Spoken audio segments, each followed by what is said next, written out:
Ya, Assalamualaikum warahmatullahi wabarakatuh. Selamat petang semua.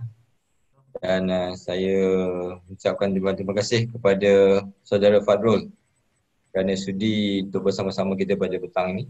Petang ini tuan-tuan kita akan berkongsi mengenai ekspedisi Pam Melayu. Apa itu yang dikatakan ekspedisi Pam Melayu? Ekspedisi Pam Melayu ni banyak pendapat mengatakan mengatakan bahawa ekspedisi yang berlaku oleh Singasari untuk menaluki Dharmasraya. Ada juga yang mengatakan ada ekspedisi Pam Melayu sebelum tu.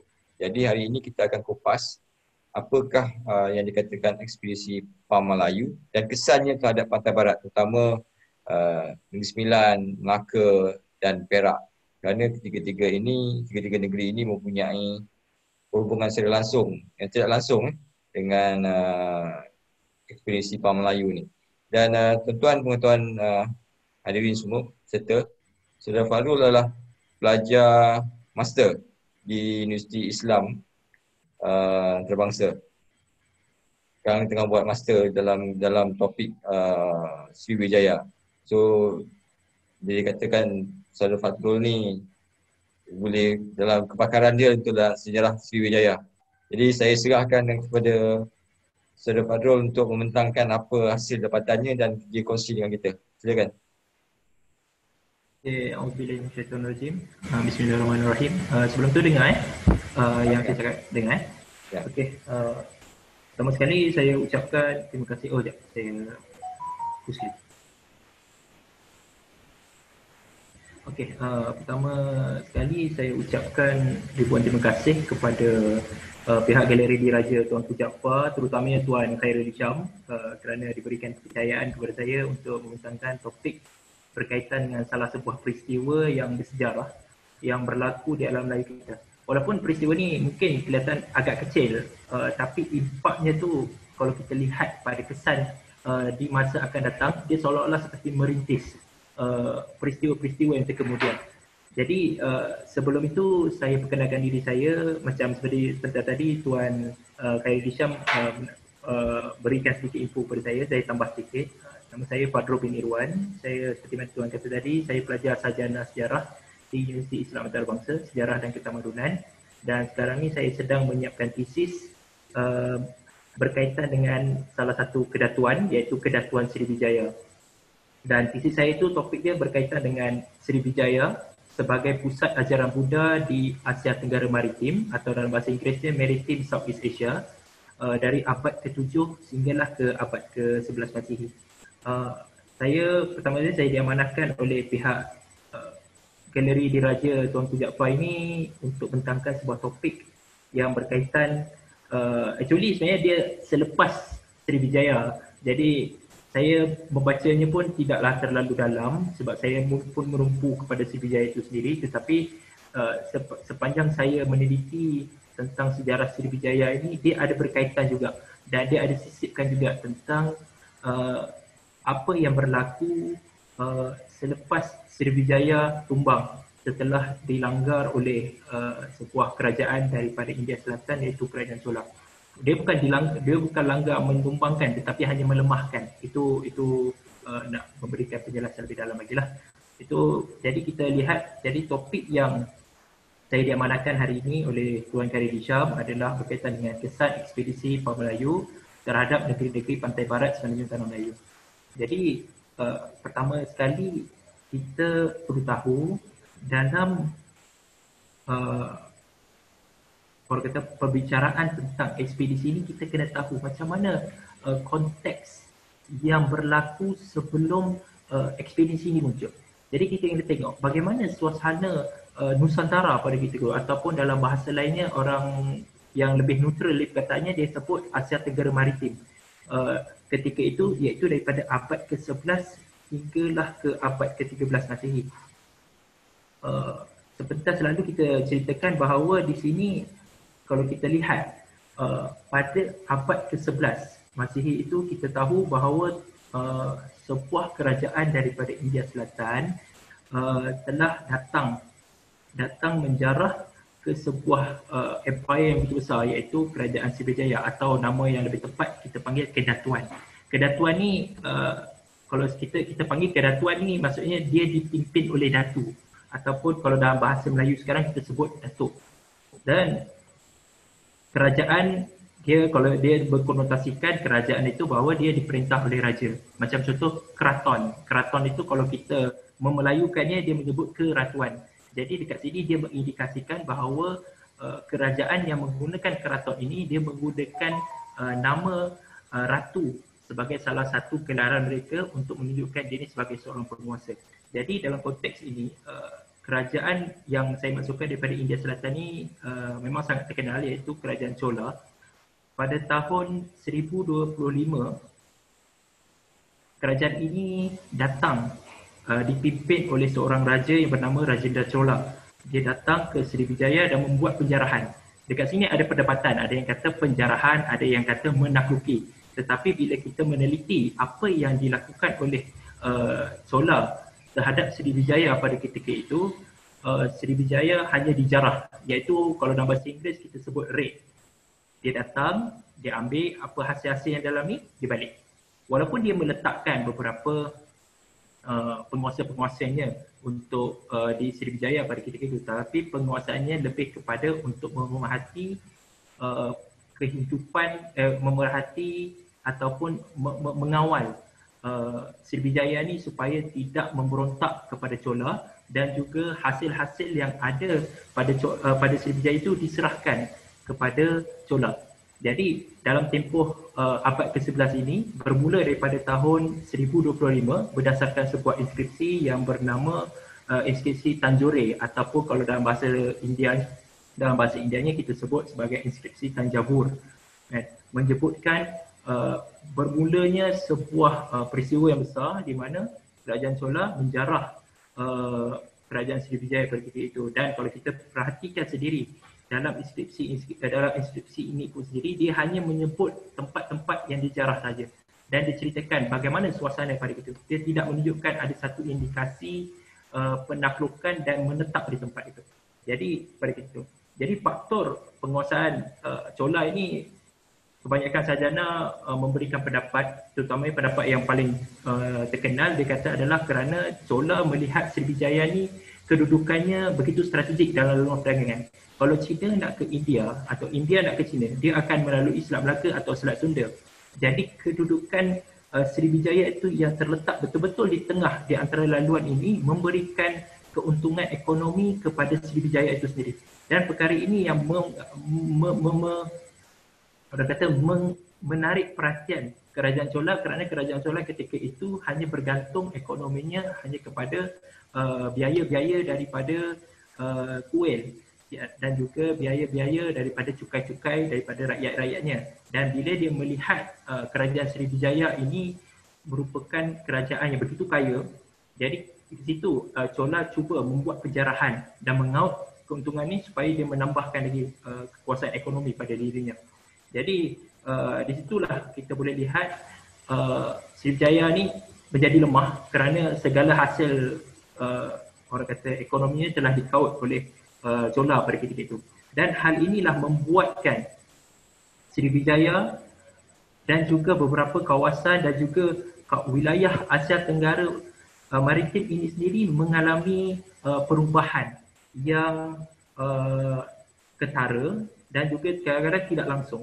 Yang pertamanya, kalau kita tengok daripada kesan penjarahan Chola ini, kita dapat lihat bahawa munculnya pengaruh kumpulan pedagang Tamil di sekitar Nusantara pada ketika itu.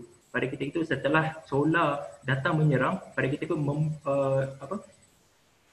dia membuka laluan kepada pedagang-pedagang Tamil ataupun kumpulan-kumpulan pedagang, ataupun dalam bahasa Inggeris kita sebut guild, mendatang dan membuka settlement atau pendapatan-pendapatan di kawasan-kawasan tertentu di kawasan wilayah maritim yang dianggap penting, yang mempunyai sumber-sumber yang orang kata lumayan, yang boleh dibawakan kepada Chola pada ketika itu. Dan buktinya kita boleh dapat lihat terutamanya penguasaan pedagang-pedagang Tamil ini, kita boleh lihat terutamanya di Lembah Pujang. Kita dapat lihat di situ terdapat pengaruh-pengaruh candi ataupun seni bina gaya-gaya arca yang mempunyai kemiripan dengan apa yang gaya-gaya yang dibuat oleh kerajaan Chola ataupun masyarakat Tamil pada ketika itu. Dan dalam masa sama juga kita boleh lihat keadaan di utara Sumatera pada ketika itu terdapat beberapa pendapatan-pendapatan, pembukaan pendapatan-pendapatan baru yang dilakukan oleh pedagang-pedagang Tamil. Contoh yang terutama sekali adalah kita dapat kesan di Barus. Kalau di Barus terdapat sebuah inskripsi yang ditemui pada tahun 1088 Masihi yang dinamakan sebagai inskripsi Lobu Tua.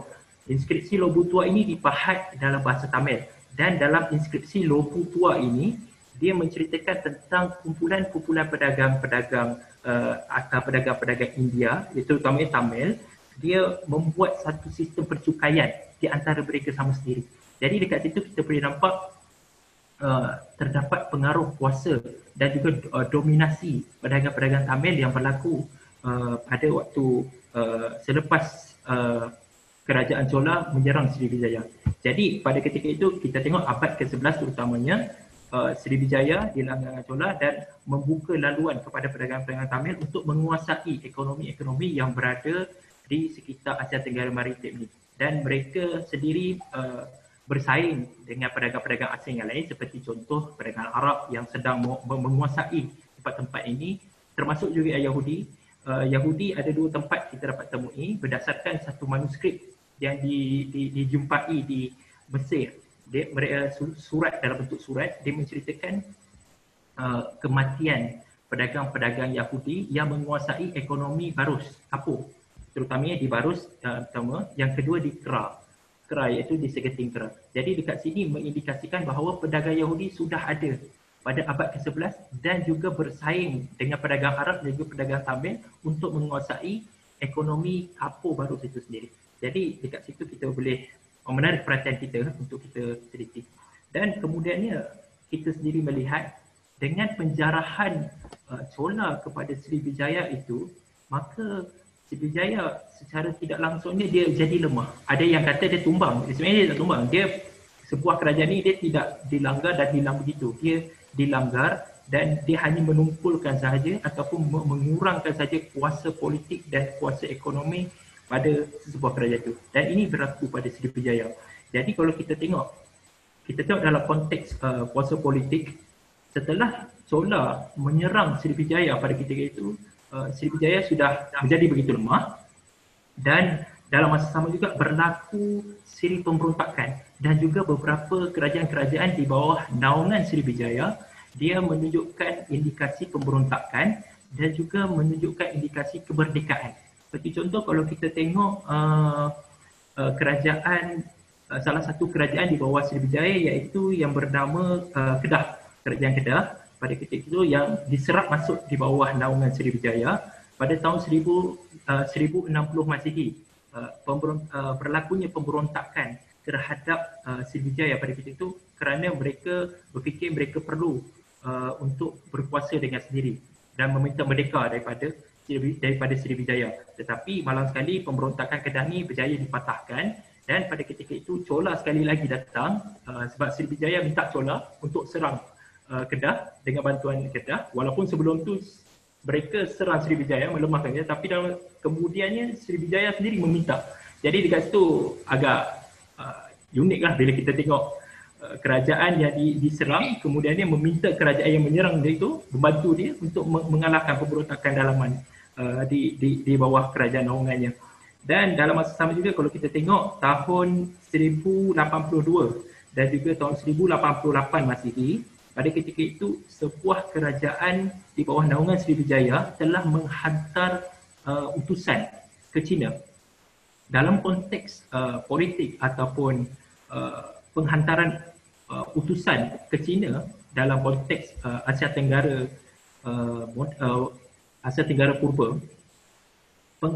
penghantaran ukti atau tribute ataupun utusan ke China itu menandakan bahawa kerajaan yang menghantar utusan itu adalah dia hendak mendapatkan restu daripada kerajaan China. Kerana pada ketika itu kerajaan China dia seolah-olah seperti sebuah superpower yang dijadikan yang dianggap oleh kerajaan-kerajaan ataupun politik-politik yang ada di Asia Tenggara Maritim ni sebagai sebuah legitimasi, salah sebuah bentuk legitimasi untuk menunjukkan politik tersebut berkuasa dan bertekad. Jadi pada tahun 1082 dan juga tahun 1088 ini sebuah kerajaan di Jambi menghantar utusan ke China kerana pada ketika itu mereka hendak mendapatkan sokongan legitimasi dan juga pengaruh pedagang-pedagang Cina untuk berdagang melalui dia. Sebelum ini Sriwijaya dia berkuasa, dia menghantar utusan kerana beliau hendak subscribekan kepada pedagang-pedagang Cina pada ketika itu untuk menjadikan Sriwijaya ni sebagai sebuah pusat perdagangan bagi orang Cina. Tetapi bila ada beberapa kuasa-kuasa politik lain melihat perkara ini, mereka cuba nak buat sebab perkara ini mendatangkan keuntungan kepada kerajaan itu. Jadi itu yang membuatkan kerajaan Jambi dan juga beberapa kerajaan selepas itu cuba berusaha untuk memujuk kerajaan dinasti Song pada ketika itu untuk mendapatkan subscribe perdagangan kepada supaya pedagang-pedagang Cina ni melanggan melalui kerajaan tersebut, tidak lagi melanggan melalui kerajaan Sriwijaya. Dan perkara ini sendiri menjadikan Sriwijaya melihat satu ancaman kepada dia dan menjadi satu pemberontakan besar pada zaman itu, pada waktu itu. Sekejap. Jambi juga menghantar utusan kepada China. Ya. Okey, Sriwijaya diserang oleh Chola. Kalau kita baca, kalau kita ikut pandangan daripada view ahli sejarawan India, mereka mengatakan bahawa Chola menyerang Sriwijaya itu ataupun Kedah ketika dalam perjalanan mereka ke China untuk mendapatkan apa? Kebenaran untuk berniaga. Yes, betul. Jadi maksud je di sini ada berlaku 3 kerajaan yang besar sedang merebutkan pusat perdagangan di Selat Melaka dan juga di Selat Sunda. Ya, betul. Begini, sebab kerajaan Chola kedudukannya begitu jauh daripada Asia Tenggara. Dan Sriwijaya dia betul-betul terletak di kawasan yang center. Orang Cina pun boleh datang, orang India pun boleh datang. Jadi Chola dia yang terletak di bahagian ujung, di bahagian India, dia melihatkan kedudukannya tu tidak terjamin. Jadi benda ini dia cuba melihat satu kawasan yang strategik dari sudut ekonomi yang boleh memberikan keuntungannya. Jadi dekat situ cara dia untuk dapatkan subscribe daripada China adalah dengan menyerang Sriwijaya. Sebab Sriwijaya ini kedudukan dia, ekonomi dia sangat strategik. Jadi disebabkan kedudukan ekonominya yang begitu strategik, jadi kat situ Chola lihat tempat dia tidak bagus, tidak sesuai menarik pedagang-pedagang sebab China nak datang ke Chola jauh, kena lalu juga Selat Melaka. Jadi itu yang menyebabkan Chola cuba lihat ada tak kawasan-kawasan lain yang begitu strategik yang boleh menarik pedagang Cina dan sama-sama dia boleh memberikan pulangan yang besar kepada Chola. Jadi dekat situlah Cina melihat Sriwijaya ini sendiri sebab dia melihat melalui hubungan dia dengan Sriwijaya bahawa Sriwijaya ni hidup dia dengan emas. Hidup dia dengan emas. Bayangkan dalam catatan Arab melaporkan bahawa setiap tahun Raja Sriwijaya mencampakkan emas dalam sungai dengan harapan dia memberikan keberkatan dan juga kemewahan kepada Raja Sriwijaya itu. Jadi daripada situ Chola melihat bahawa kawasan Sriwijaya ini bukan semata-mata dah dapatkan subscribe, tapi dalam masa sama juga Sriwijaya ini dia mengumpulkan semua pedagang-pedagang kerana lokasinya strategik. Bukan itu saja, Sriwijaya ini dia menguasai kawasan-kawasan yang mempunyai hasil-hasil mahsul seperti contoh Barus. Barus dia ada kapur. Maluku contohnya, Maluku ada rempah. Kalau di Jambi dan juga di kawasan Minangkabau itu dia ada emas. Jadi Sriwijaya walaupun dia tidak ada apa-apa di Palembang, kalau kita ambil premis bahawa Sriwijaya terletak di Palembang, Sriwijaya dia tidak ada apa-apa hasil ekonomi yang mapan. Jadi dengan menguasai kawasan-kawasan ekonomi hasil mahsul ini, mereka berjaya membawakan semua hasil-hasil mahsul ini melalui Sriwijaya. Jadi dekat situ Sriwijaya dia jadi perantara saja. Jadi kalau orang-orang pedagang Cina ataupun pedagang India ataupun pedagang Arab, mereka kalau nak mendapatkan hasil-hasil ekonomi, mereka perlu melalui Sriwijaya. Tak perlu melalui kawasan-kawasan sumber ni sebab dia jadi pengantara benda itu. Dan dalam masa sama juga Sriwijaya dia dapat dia dapat barang-barang dagangan daripada beberapa wilayah, seperti contoh barang-barang daripada India, daripada China, daripada Arab. Mereka cuba mengakhirkan dengan, orang kata, kalau dalam satu buku dia kata memberikan dengan kadarnya. Kadarnya itu maksudnya cukup-cukup untuk dia.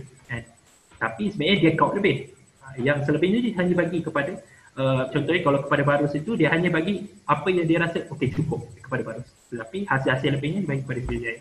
Jadi itu yang melihatkan Chola dia serang Sriwijaya itu bukanlah kerana dia nak menguasai kekuasaan, tetapi Chola datang itu kerana dia lihat kawasan Sriwijaya itu adalah kawasan yang strategik dan mampu mengumpulkan hasil-hasil bumi di situ.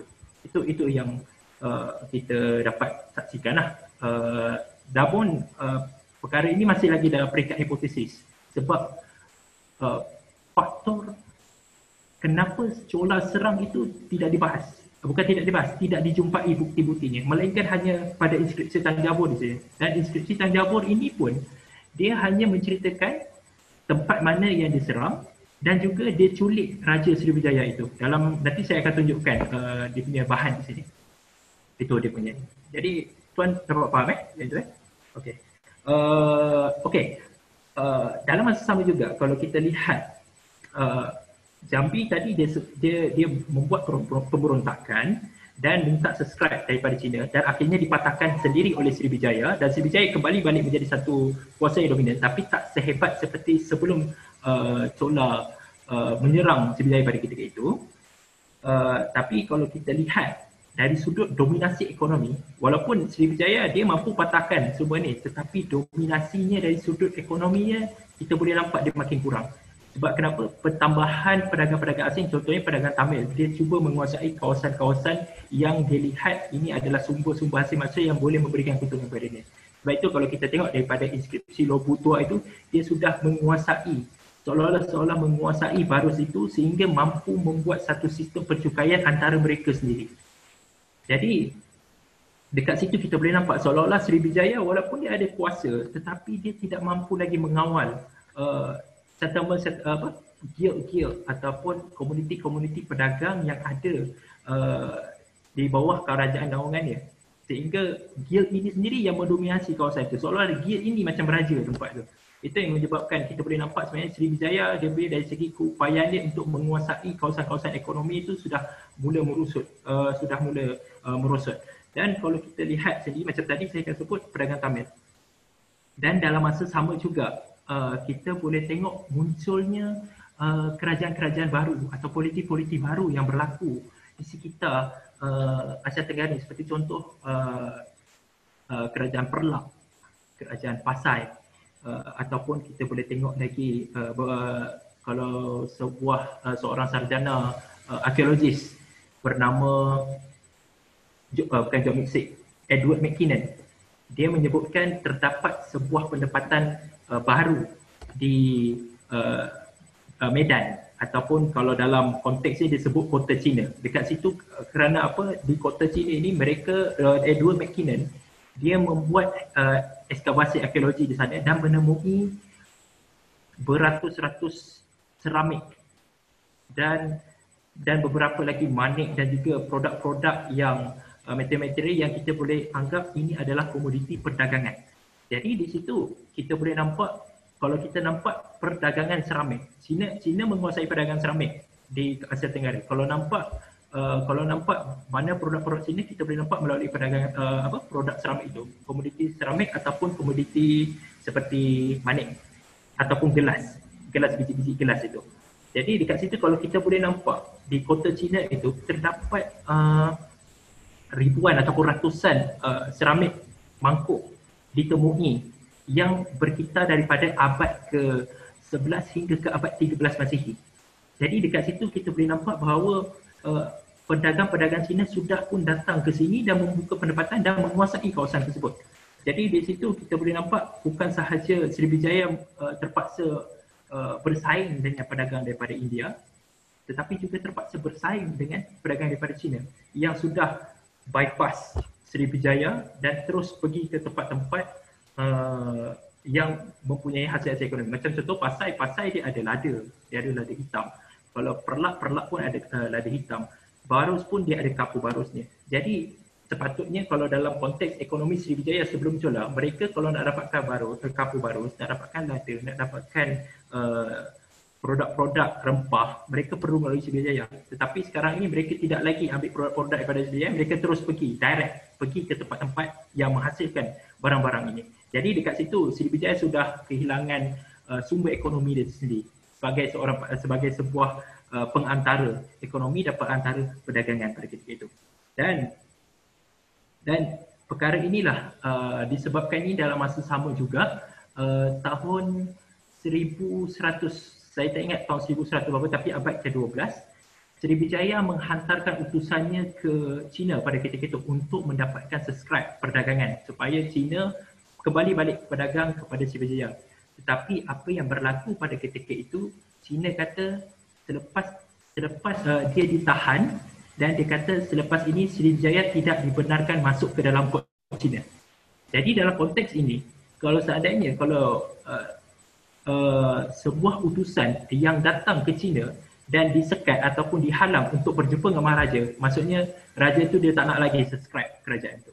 Jadi dekat situ menjadi masalah pada Srivijaya dan menjadikan kuasa Srivijaya itu makin jadi lemah dan membuatkan pada ketika itu muncul pula kerajaan-kerajaan baru selepas daripada abad ke-11 itu, abad ke-12 itu.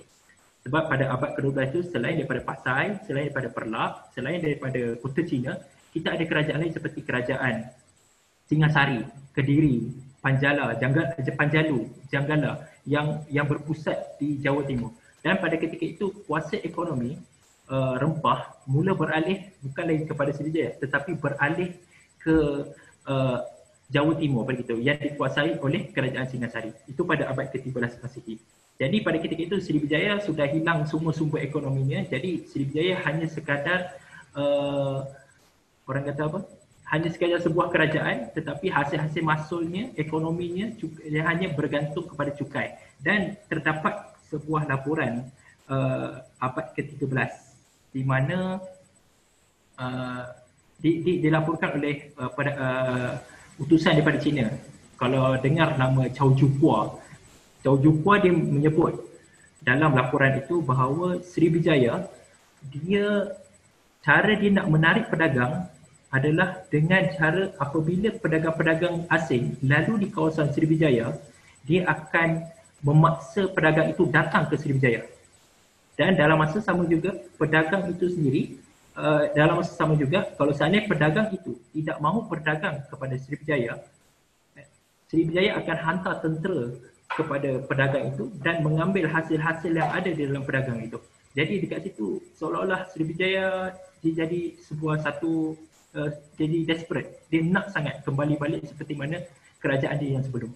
Dekat situ kita boleh nampak indikasi bahawa Srivijaya sudah mula goncang dan kita boleh nampak ketika itu Srivijaya sudah menjadi satu kerajaan yang desperate sehingga terpaksa membuat piracy, terpaksa membuat ancaman kepada pedagang untuk memaksa pedagang-pedagang ini datang kepada Srivijaya. Dan dalam masa sama juga cukai yang dikenakan kepada pedagang-pedagang asing ini pun diberikan dengan kadar yang tinggi sebab dia nak maintain seperti mana keadaan dia yang sebelum itu. Jadi dekat sini lah menjadikan pedagang-pedagang mula rasa macam tak perlu lagi datang berdagang ke tempat ni, kita cari tempat-tempat yang memberikan kebaikan pada dia. Dan pada ketika itulah mereka lihat di Jawa Timur pada ketika itu kerajaannya dilihat lenient terhadap pedagang-pedagang asing dan pada ketika itu dia menarik pedagang-pedagang asing datang ke Jawa Timur masa itu, iaitu yang dikuasai oleh kerajaan Singasari. Jadi dekat situ kita boleh nampak bahawa Srivijaya sudah mula merudum dari sudut politiknya dan juga dari sudut ekonominya. Dan kalau kita lihat juga pada ketika itu berlakunya siri kemerdekaan kerajaan-kerajaan Srivijaya pada abad ke-13. Kalau sebut abad ke-13 maksudnya daripada tahun 1200 hingga tahun 1299. Pada ketika itu kita boleh lihat terdapat sekurang-kurangnya dua kerajaan yang asalnya di bawah naungan Srivijaya berjaya melepaskan diri daripada ikatan Srivijaya. Yang pertamanya adalah kerajaan Tambralinga yang terletak di utara Semenanjung Tanah Melaju, iaitu terletak di, kalau dalam konteks moden kita sebut Nakhon Si Tamarat, atau nama asalnya Negara Seri Dhamaraja. Nakhon Si Tamarat ini dalam bahasa Siam, tetapi perkataan Nakhon Si Tamarat ini diambil daripada perkataan asalnya, dari perkataan Sanskrit yang bernama Negara Seri Dhamaraja. Dan pada ketika itu terdapat seorang raja pada tahun 1230, seorang maharaja bernama Chandrabanu. Dia yang menguasai di kawasan Nakhon Si Tamarat ini berjaya meminta kemerdekaan daripada Srivijaya. Dia mengaku dirinya sebagai raja dan Srivijaya pun tak mampu nak mengawal lagi kerajaan Nakhon Si Tamarat ini. Dan rajanya pada itu, iaitu Maharaja Chandrabanu, dia bukan sahaja memerdekakan dirinya, tetapi dia juga menguasai kawasan-kawasan yang lain yang di bawah naungan Srivijaya. Bahkan juga kerajaan Chandrabanu ini juga membuat ekspedisi pergi ke Sri Lanka sebanyak 2 kali. Berdasarkan manuskrip yang ditemukan di Sri Lanka, mereka menceritakan bahawa Maharaja Chandrabanu ini telah pergi ke Sri Lanka atas urusan agama, kerana beliau melihat terdapat relik ajaran Buddha di Sri Lanka, dan beliau melihatkan bahawa relik ini berkemampuan untuk menjadikan dia berlegitimasi sebagai seorang raja. Jadi dia menyerang kerajaan Sri Lanka pada ketika itu dan cuba mengambil relik tersebut. Dan walau bagaimanapun serangan Chandrabanu terhadap Sri Lanka ni akhirnya gagal, dan akhir sekali Chandrabanu ini pun sendiri mati, dipenggal kepalanya berdasarkan dalam teks tersebut. Dan itu dari sudut kerajaan Tambralinga ataupun kerajaan dikuasai oleh Maharaja Chandrabanu. Itu kerajaan yang pertama yang dapat dikesan bahawa terdapat sebuah politi yang merdeka di bawah naungan Srivijaya. Dan politi yang kedua adalah berkaitan dengan topik kita pada ini, iaitu kalau macam tuan tadi sebut sebagai kerajaan Dharmasaraya. Dharmasaraya ini merujuk pada nama tempat yang dijadikan sebagai pusat ibu kota. Dan kalau kita lihat jengah kepada teks asal, dan juga kalau kita dapat jengah pada inskripsi yang ditulis, kerajaan ini menyebut dirinya sebagai Suwarna Bumi. So, seperti contoh kalau kita baca inskripsi pada tahun 1286, inskripsi Padang Roco. Di situ Raja Kertanegara, Raja Singasari, dia menghantar arca kepada raja di Suwarna Bumi, iaitu merujuk kepada kerajaan Dharmasaraya ini. Walau bagaimanapun, saya di sini saya tidak sebut namanya kerajaan Suwarna Bumi. Saya menyebutnya kerajaan Melayu Suwarna Bumi. Sebab kerajaan Melayu Suwarna Bumi atau kerajaan Dharmasaraya ini sebenarnya adalah kerajaan yang begitu lama, dan dia duduk di bawah Srivijaya dalam hampir, kalau dalam ini dia merdeka tahun abad ke-13. Dia diserap masuk ke dalam Srivijaya abad ke-7. Dan rekod terawal menunjukkan nama kerajaan Melayu Suwarna Bumi ini kita dapat lihat berdasarkan utusan laporan daripada dinasti Tang, iaitu pada tahun abad ke-7, di mana terdapat sebuah politi atau kerajaan daripada Asia Tenggara Maritim bernama Moloyu. Dalam bahasa Cina itu ditulis Moloyu. Datang pergi menghantar utusan dan meminta restu daripada kerajaan Cina pada ketika itu. Dan kerajaan Moloyu ini memang terang-terang kita boleh transkripsikan dia ke dalam bahasa asalnya sebagai kerajaan Melayu. Dan tarikh utusan Melayu ni datang ke China pada itu adalah bertarikh 644 hingga 645 Masihi. Dan perkara ini pun disokong oleh catatan Yijing. Tahun 671, beliau datang melalui jalan laut hendak pergi ke India. Pada ketika itu beliau bersinggah ke kawasan Melayu ini. Dia sebut pun sama juga, disebut Melayu. Jadi dekat sini kita boleh nampak bahawa nama Melayu ini sudah lama dan dapat dikesan daripada abad ke-7. Kiranya abad ke-7 itu zaman Rasulullah sedang wafat. Rasulullah wafat 630. Kerajaan Melayu dapat dikesan 644. Jadi bezanya 14 tahun. Selepas Rasulullah meninggal, nama Melayu itu ada muncul di kawasan Asia Tenggara Maritim ini. Dan kalau kita dapat lihat lagi, walaupun selepas 671 Yinxing melaporkan bahawa kerajaan Melayu ini akhirnya diserap masuk ke dalam kerajaan Srivijaya, tetapi kalau kita lihat dalam inskripsi Tanjore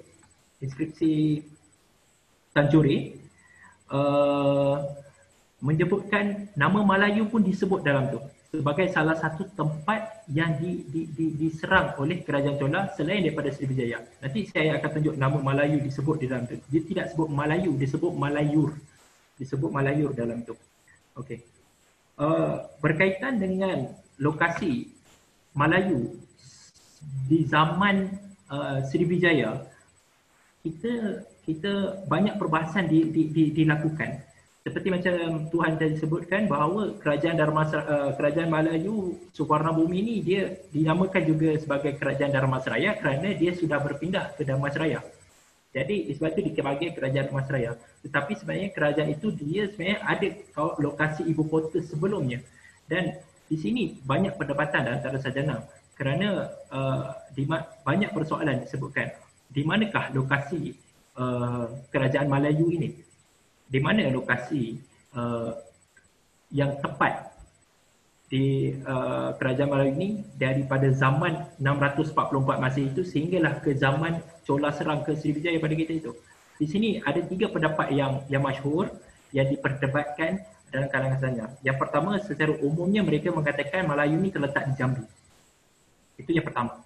Yang kedua, pendapat yang baru diusulkan oleh seorang sarjana Jepun yang bernama Takashi Suzuki.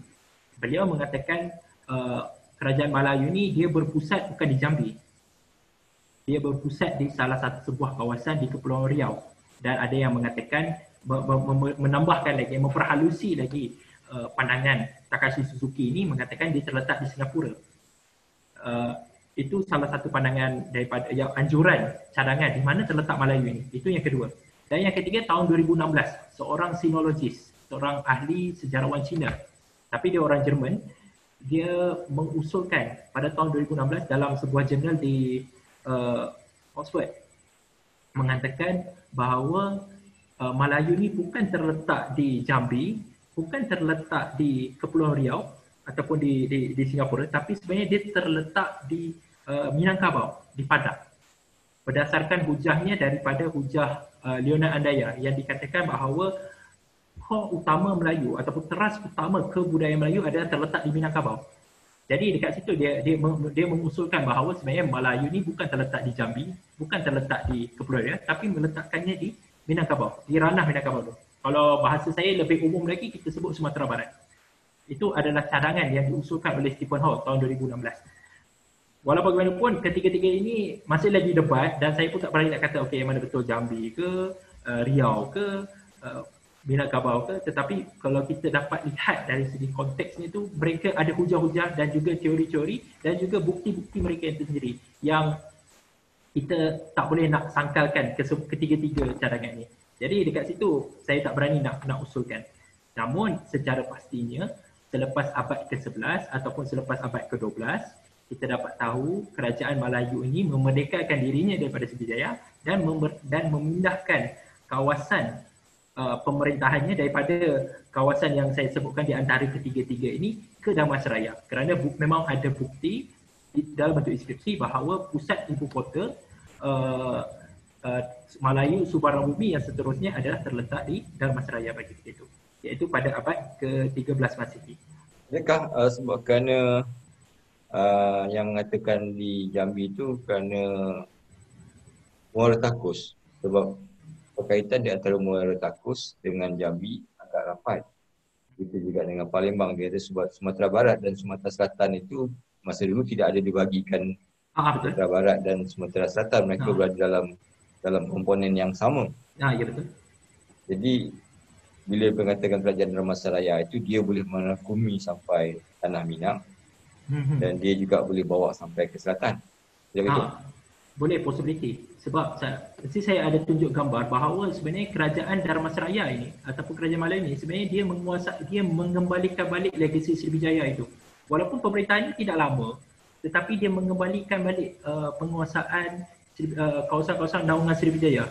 Sebab itu macam Tuan tadi kata, yang saya sebutkan tadi itu ibu kotanya sahaja, pusatnya. Tetapi keluasannya itu sebenarnya bila saya meneliti semula, dia sehingga ke Semenanjung Tanah Melayu, sampai ke utara Semenanjung Tanah Melayu di Tambralinga pada ketika itu. Kerana ada bukti inskripsi yang disebut inskripsi Gerahi, di mana raja yang disebut pada ketika itu, raja yang dipahat dalam inskripsi tersebut adalah raja yang mempunyai darah dengan raja di Melayu, iaitu nama Mauli itu. Kalau kita nampak perkataan Mauli ini adalah kerajaan raja yang berdarah daripada raja Melayu, Subhanallah Bumi. Itu saya akan tunjukkan gambar selepas ini. Okey, baiklah. Dan dalam masa sama kita dapat saksikan sendiri selepas kerajaan Srivijaya berpecah, kerajaan Tambralinga memerdekakan dirinya, dan juga dalam masa sama kerajaan Suvarnabhumi menjadi sebuah kerajaan yang tersendiri. Srivijaya terus hilang lenyap dalam sejarah, dan kunci utama pelenyapan Srivijaya dalam sejarah alam Melayu pada ketika itu adalah dengan kewujudan dua kira macam superpower bagi saya pada ketika itu, yang wujud, yang bangkit dan muncul pada ketika itu pada abad ke-13, iaitu yang pertama kerajaan Sukhothai ataupun kita panggil kerajaan Thai secara mudahnya, dan juga yang kedua adalah kerajaan Singasari. Kerajaan Sukhothai seperti mana disebut, dia terletak di Siam, terletak di kawasan utara Semenanjung Tanah Melayu dan juga sebahagian di Asia Tenggara Darat. Dan Singasari ini terletak di Jawa Timur.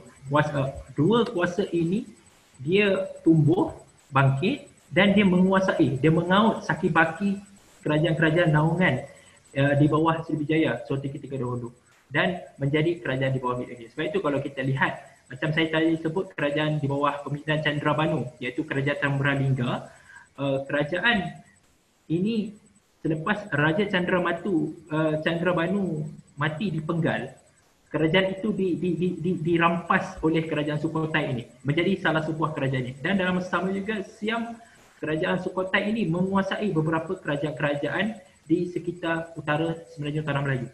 Dan dalam masa sama juga kerajaan Singasari, setelah dia menguasai beberapa tempat di sekitar Pulau Jawa, dia sudah pergi meneruskan penguasaannya ke luar Jawa. Dan dekat sini yang unik kalau kita dapat lihat, ada salah seorang sarjana bernama Slamet Mulyana. Beliau mengatakan bahawa bagi saya ini satu dakwaan. Beliau mengatakan bahawa Singasari lah satu-satunya kerajaan Jawa yang meluaskan kuasanya di luar Jawa. Walaupun sebenarnya ada kerajaan yang berkuasa, kerajaan yang sudah meluaskan kekuasaannya di luar Jawa, seperti contoh Srivijaya pada zaman Sailendra. Dekat sini, cuma di sini Slamet Mulyana dia menyebutkan bahawa Singasari ini dia berdiri berpusat daripada Jawa Timur, dia meluaskan kuasanya, dan daripada situlah salah satu aspek, salah satu peristiwa yang memberikan peristiwa penting dalam sejarah kita di alam Melayu ini adalah dengan menguasai di Sumatera. Kerana pada ketika itu Sumatera sudah berpecah, sudah hilang kuasa, dan pada ketika itu Singasari melihat ini satu potensi untuk Sumatera duduk di bawah taklukan Jawa pada ketika itu. Sebab kalau kita lihat pada zaman Srivijaya dia menguasai Jawa. Kiranya core-nya di Sumatera, dan dia melebarkan kuasanya di Semenanjung Tanah Melayu dan juga Jawa. Kiranya pada ketika ini Srivijaya sudah tiada, jadi dekat sini kerajaan Singasari dia mengambil kesempatan untuk menguasai balik, dia macam berlebaran balik dengan menguasai kawasan-kawasan di sekitar Sumatera dan juga Semenanjung Tanah Melayu. Nanti saya akan tunjukkan keluasan Singasari selepas ini. Jadi ini adalah gambar kerajaan Chola menyerang daripada utara, daripada selatan India, dan menyerang ke Semenanjung Tanah Melayu, menyerang Srivijaya pada ketika ini. Cahaya ni nama sekarang dipanggil Chaya. Chaya ni dalam bahasa Thailand lah, tapi dulu namanya asalnya Chaya. Kadaram ini sekarang ni namanya Kedah. Ini dalam bahasa Tamil mereka sebut Kadaram. Daripada sini, daripada Nagapattinam, Nagapattinam ni adalah ibu kota ibu kota bagi kerajaan Chola. Mereka melakukan ekspedisi menyerang Sri Lanka dahulu. Selepas mereka menyerang Sri Lanka, mereka meneruskan ekspedisinya menyerang semua kawasan di sekitar Srivijaya ini. Menariknya, ada seorang sarjana bernama Michel Munoz. Beliau membuatkan satu hipotesis bahawa penyerangan Chola ini dia bukan datang melalui Nagapattinam menuju ke kawasan Kadaram iaitu di bahagian utara, tetapi sebenarnya dia masuk ikut bawah, ikut Selat Sunda di bawah ini dan menolak daripada atas dan kembali balik ke India. Itu pandangan Michel Munoz, hipotesis beliau mengatakan bahawa Chola dia tidak serang melalui di atas tapi serang di bawah. Sebab berdasarkan hujannya beliau melihatkan bahawa serangan dia melihat bahawa Srivijaya ini satu superpower yang dilengkapi dengan orang kata kelengkapan senjata yang banyak dan juga kerajaannya kerajaan besar. Mustahil mustahil Srivijaya tak dapat nak kalahkan Chola ketika Chola datang serang ke sini. Jadi ketika itu Chola melihat bahawa kelemahan Srivijaya bukan Chola mengkaji beberapa kelemahan yang ada di kawasan Srivijaya ini kerana pada ketika itu Srivijaya dia menguasai di sekitar Selat Melaka. Dia terlepas pandang di kawasan Selat Sunda. Jadi pada ketika itulah penguasaannya di Selat Sunda itu Chola, menurut Michel Munoz, dia mengandaikan bahawa sebenarnya Chola dia menjadikan serangan dia berjaya adalah kerana dia melalui kawasan yang tidak ditumpukan oleh Srivijaya.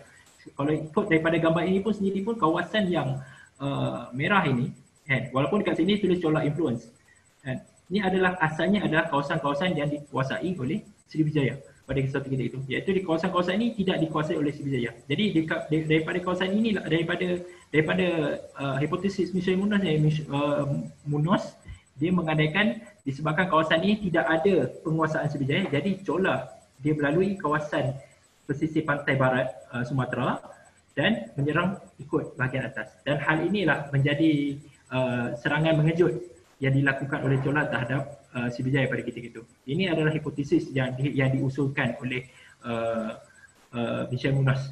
Walaupun ada perdebatan yang lain mengatakan bahawa terdapat duri dalam daging, itu adalah perbincangan yang lain. Ini adalah inskripsi Tanjavur yang saya sebutkan sebelum ini, bahawa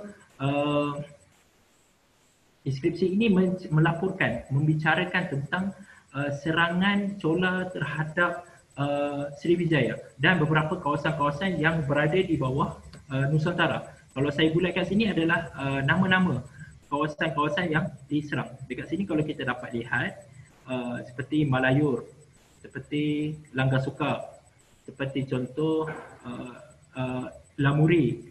Kalau kita panggil Lamuri, dia panggil Ilamuri Desa. Desa ni kampung lah ataupun pendapatan. Dan Kadara.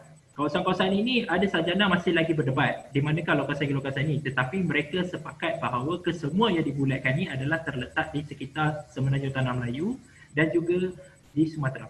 Jadi ini adalah terjemahan di dalam bahasa Inggeris. Jadi dekat sini kita boleh lihat secara ringkasnya bahawa Rajendra Chola, raja yang memerintah kerajaan Chola pada ketika itu, melepaskan kapal-kapalnya, meneruskan ekspedisinya, menyerang Srivijaya. Dan dalam sama dia menculik Sanggrama Wijaya Tonggavarman, iaitu raja yang memerintah di Srivijaya pada ketika itu. Dekat sini ditulis King of Kadaram and King of Kadaram sebab Srivijaya dia ada dua pusat ibu kota di situ. Satu ibu pusat di Srivijaya dan satu lagi di Kedah. Sebab Kedah dan Srivijaya ni mereka disatukan. Tapi daripada pandangan Chola menganggap bahawa Kadaram ini berbeza daripada Srivijaya. Tetapi kalau dalam konteks tempatan, Srivijaya dan Kadaram ini adalah sekali. Cuma daripada perspektif India melihat kerajaan di bawah Srivijaya pada ketika itu. Okey.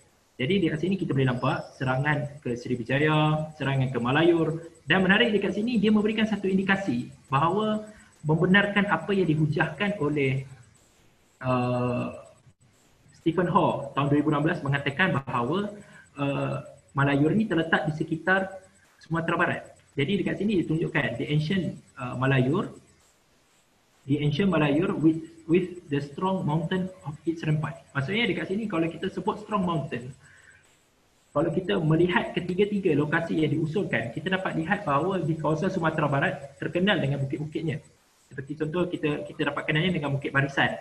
Dekat Bukit Barisan yang penuh dengan tanah-tanah tinggi. Jadi dekat situ barangkali ada kebenaran yang diusulkan oleh Stephen Hawking. Dan di sini dia usulkan langkah sukar contohnya. Peperangan, dia kata peperangan yang dahsyat, dan juga berapa lagi di Tambralinga sendiri mereka berperang. Di Lamuri terletak di utara Sumatera, ataupun kalau dalam konteks sekarang di bawah provinsi Aceh. Berlaku di peperangan sana, Nakawaram dan beberapa lagi tempat-tempat, Kadaram. Ini adalah terjemahan daripada inskripsi Tamil ini yang saya ambil daripada buku Nila Kata Sastri The History of Srivijaya. Sebab saya cari yang aslinya tak jumpa, tapi saya teringat saya ada simpankan terjemahan inskripsi ini daripada buku saya. Jadi saya buat screenshot, saya letak jadi sini mudah. Jadi ini boleh ambil dan juga boleh buat rujukan untuk tujuan peribadi.